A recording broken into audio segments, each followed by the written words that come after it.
নমস্কার বন্ধুরা, স্বাদের সঙ্গীতে সবাইকে স্বাগত। আজকে আমি বানাবো আলু দিয়ে মাটনের ঝোল। তো মাটনের ঝোল বানানোর জন্য কি কি লাগছে সেগুলো আগে বলে দিই। প্রথমে এখানে লাগছে মাটন, 500 গ্রাম নিয়েছি। তার সাথে এখানে আলু আছে আর পেঁপে 4 পিস রেখেছি।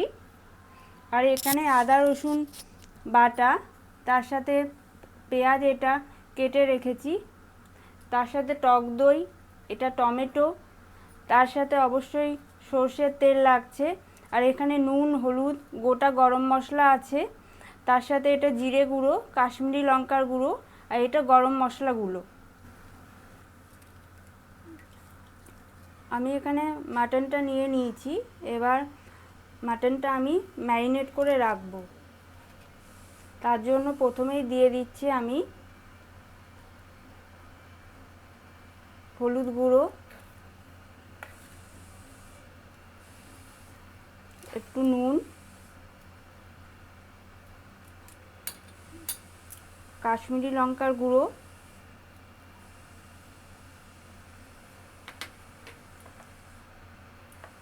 তার সাথে 2 চামচ আদা রসুন বাটা,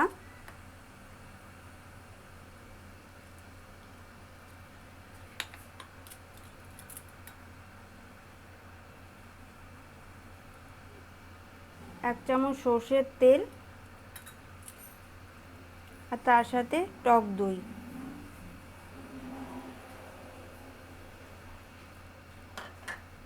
এবার ভালো করে আমি মিশিয়ে নেব।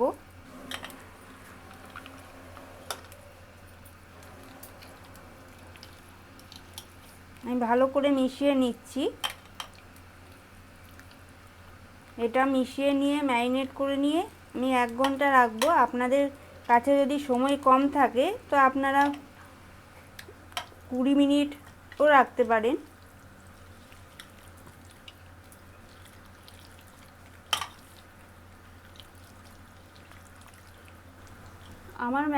আমার ম্যারিনেট করা হয়ে গেছে। এবার আমি এটা রেখে দেব 1 ঘন্টা। 1 ঘন্টা পর আবার ফিরে আসছি। দেখুন, আমি কুকারে পরিমাণ মতো তেল দিয়ে দিচ্ছি। আমি কুকারেই বানাচ্ছি, আপনারা চাইলে কড়াইতে বানাতে পারেন। আমার তেল গরম হয়ে গেছে। এবার ওর মধ্যে আমি কেটে রাখা আলু আর পেঁপেগুলো দিয়ে দিচ্ছি। একটু ভেজে নেব, ভেজে নিলে খেতে ভালো লাগে।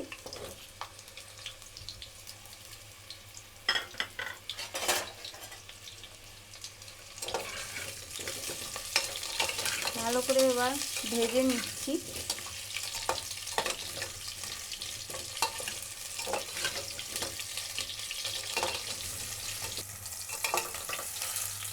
আলু আর পেঁপেটা আমার ভাজা হয়ে গেছে।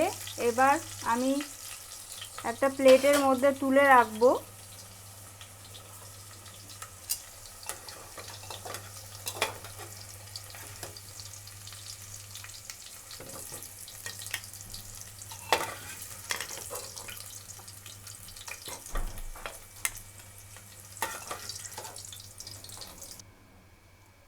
আমার আলুগুলো তুলে নেওয়া হয়ে গেছে। এবার ওই তেলের মধ্যেই আমি গোটা জিরে, দারচিনি, এলাচ, লবঙ্গ আর একটা শুকনো লঙ্কা দিয়ে দিলাম। ওটা ভাজা ভাজা হয়ে গেছে। এবার ওর মধ্যে আমি কুচনো পেঁয়াজটা দিয়ে দিচ্ছি।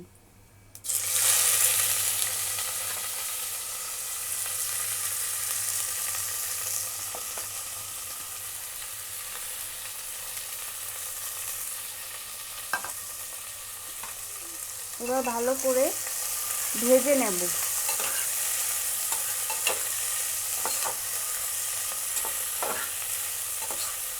রবিবার ছুটির দিনে আপনারা অবশ্যই এটা বানিয়ে খেতে পারেন। গরম ভাতের সাথে খুবই ভালো লাগে।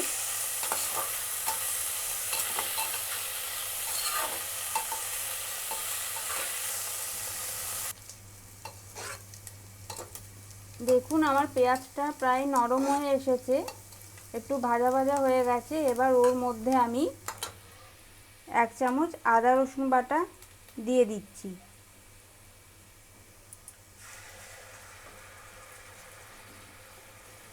এবার ভালো করে কষিয়ে নেব। আদা রসুনের একটা কাঁচা গন্ধ থাকে, তাই একটু ভালো করে কষিয়ে নিতে হবে।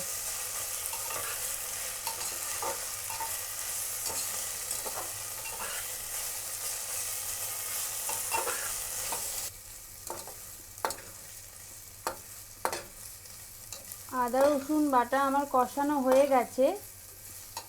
এবার টমেটো আর কাঁচা লঙ্কার পেস্টটা দিয়ে দিলাম। এবার ভালো করে মিশিয়ে নেব।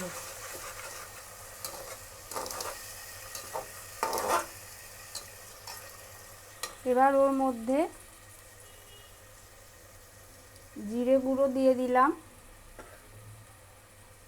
পরিমাণ মতো নুন,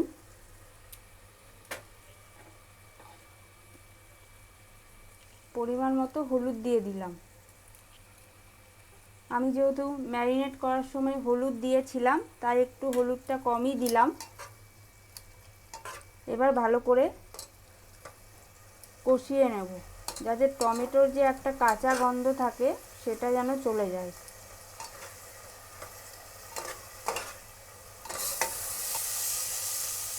আমার মশলাটা কষানো হয়ে গেছে এবং মশলা থেকে খুব সুন্দর একটা গন্ধ বেরোচ্ছে। আর দেখুন মশলা থেকে আমার তেলও ছেড়ে দিয়েছে। এবার ম্যারিনেট করা মাটনটা আমি এর মধ্যে দিয়ে দেব।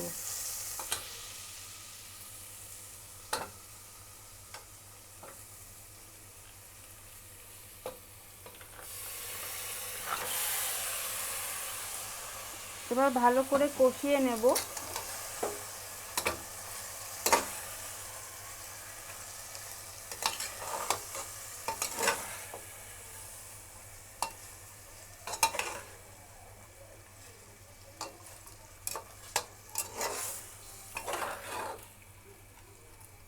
আমি ভালো করে কষিয়ে নিচ্ছি, তারপর আপনাদেরকে দেখাচ্ছি।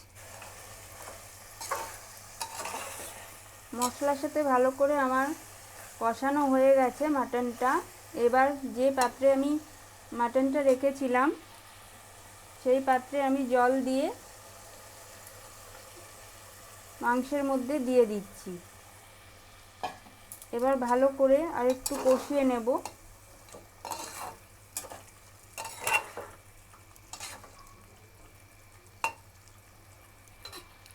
এবার আলু আর পেঁপে যে ভেজে রেখেছিলাম সেটা দিয়ে দেব। আবার ভালো করে মিশিয়ে নিচ্ছি।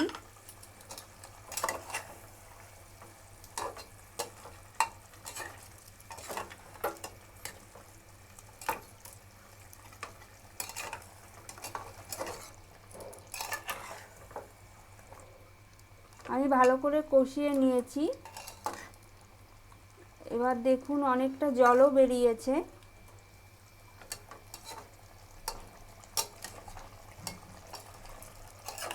এই জলটা শুকিয়ে গেলে আমি আরেকটু জল দিয়ে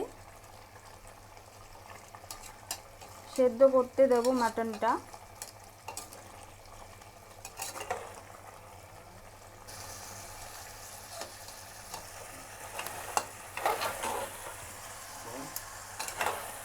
দেখুন আমার কষানো হয়ে গেছে মাটনটা, ভালো করে তেলও ছেড়ে দিয়েছে, দেখতেই পাচ্ছেন নিশ্চয়ই। এবার এর মধ্যে আমি একটু গরম জল দিয়ে দেব।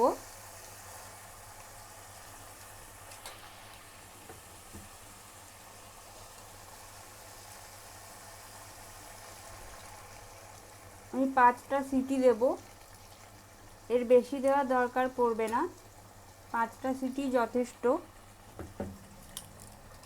যাতে মাটনটা ভালো করে সেদ্ধ হয়ে যায়।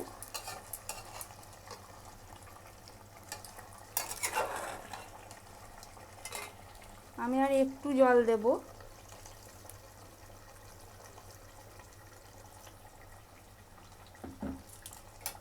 এবার ভালো করে মিশিয়ে নিচ্ছি।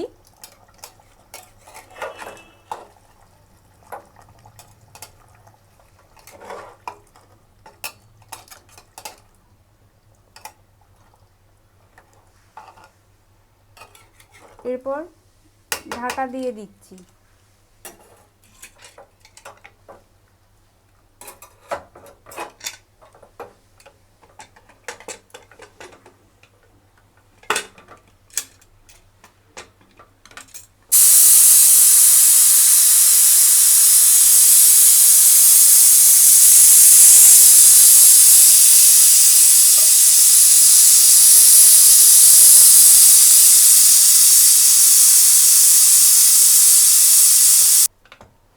এবার আমি কুকারটা খুলব।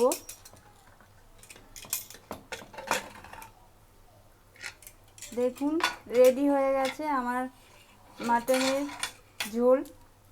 এবার আমি অন্য বাটিতে সার্ভ করে আপনাদেরকে দেখাচ্ছি। এবার আমি প্রেসার কুকারের ঢাকনাটা খুলব।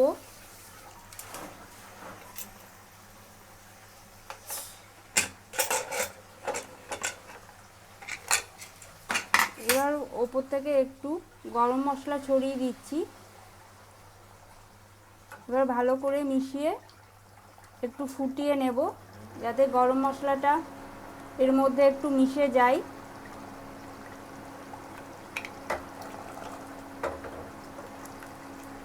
তারপর একটা বাটিতে সার্ভ করে আপনাদেরকে দেখাচ্ছি। দেখুন আমি সার্ভ করে নিয়েছি। দেখে নিশ্চয়ই লোভ লাগছে, তাহলে অবশ্যই বাড়িতে বানিয়ে খান আর জানাবেন কীরকম লাগলো। আর অবশ্যই কমেন্ট করে জানাবেন। ভালো লাগলে লাইক করবেন, শেয়ার করবেন, সাবস্ক্রাইব করবেন আমার চ্যানেল। ভালো থাকবেন, সুস্থ থাকবেন। ধন্যবাদ।